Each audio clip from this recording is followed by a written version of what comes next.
రాజకీయాల్లోకి రావాలంటే అసలు ముందు రామాయణ మహాభారత భగవద్గీతలు అధ్యయనం చేసి ఉండాలి. లేకపోతే ఎలా తగలడుతుందంటే సమాజం ఇదిగో ఇలా ఉంటుంది.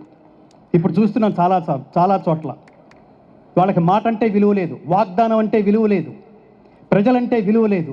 మన కుటుంబం వేరు, ప్రజలు వేరు అనుకునే స్థితి, నేను వేరు మీరు వేరు అనుకునే స్థితి, ఇదంతా పోయి సమం పశ్యన్ హి సర్వత్ర సమవస్థితమీశ్వర. మహాభారతం సారాంశం అంతా అంటే నిన్ను నువ్వు ఎలా ప్రేమించుకుంటున్నావో సమాజాన్ని అలా చూడగలిగినప్పుడు మాత్రమే ఇటు సమాజం అటు పరమాత్మ నిండుగా మనల్ని ఆశీర్వదిస్తాడు. బతుకంటే అది కదా.